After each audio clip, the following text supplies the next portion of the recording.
So let's go ahead and look at some, looks like mostly calculation questions related to basic break-even analysis as part of our study of cost volume profit analysis. However, our first question looks like it is more of a basic formula question. It says the break-even point is the point at which a company's net income is zero when which of the following is true. Okay, so choice A says profit minus expenses equal zero, and that is not true. If we just say the word profit by itself, we're really referring mostly to net income, and so we would have no reason to subtract any type of expenses from that. Let's see here. Revenues minus variable expenses slash costs equal zero. Okay, well, that is true if we don't have any fixed expenses. However, we almost always do. So let's look at C. It says revenues minus variable and fixed expenses slash costs equal zero. That is going to be our correct answer, because what we need to understand is our fixed costs are our fixed costs, and they're going to be there anyway. But our variable costs are going to change somewhat based on volume of activity. Okay, so when we combine those two, we can subtract those from revenues, and we can establish our break-even point. I want you to look at D. Now, D is an incorrect answer. It says contribution margin minus total expenses equals zero. The problem here is the word total. We could change that to fixed, and we could say contribution margin minus fixed expenses equals zero, and D would be correct. But that's not what we have, so D is an incorrect answer. Okay, let's look at the next one. It says the fixed costs are $46,800. The unit selling price is $42, and the unit variable costs are $24. What is the contribution margin per unit? And then, we have a second question. It says, what is break-even sales units? Okay, well, so we're going to put this as part one here, and all we have to do is take $42, our sales price, minus our variable cost of $24, and that gives us what we call contribution margin per unit. This is different than total contribution margin that we looked at in the PowerPoint slide, but for each item we have a contribution margin per unit of $18. That's all we have to do to get number one. Looking at number two, it says what is break-even sales units. So we're going to need to have this fixed cost here of $46,800 as our numerator. Let's see here. Clean that up a little bit. 46,800. And then we're just going to take this unit contribution margin of 18 here. And I did this already, and I have forgotten what the answer is. I believe it was 2,600. I'm not sure, but you can do the math. I believe the answer here is 2,600, and these are units. Okay, 2,600 units. All right. Next question here. It says if sales are $425,000, variable costs are 62% of sales, and operating income is $50,000, what is the contribution margin ratio? Well, I can tell you that there is not a single dollar figure in this question that you need to answer this question. The $425,000 is irrelevant, at least for this question, as is the operating income of $50,000. All we have to do, if we know that variable costs are 62% of sales, our equation is very simple. 1 minus the variable cost percentage equals 0.38. Let's see here.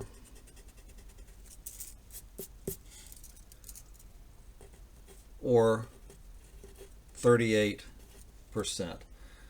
You'd be amazed at how far I'm actually having to reach to do this with my new setup. Okay, so 38% is our answer because that's all they've asked us for. They just asked us for contribution margin ratio, nothing else. So 38% is the correct answer. Here's our formula: 1 minus the variable cost percentage, which is given as 62%. Okay. However, now it says, using the above data, if the average sales price is $20 per item and fixed costs are $60,000, how many units must be sold to break even, rounded? And then what are break even sales in dollars? Okay.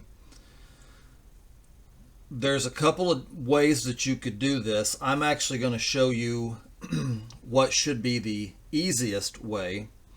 And we're going to actually use this contribution margin ratio here.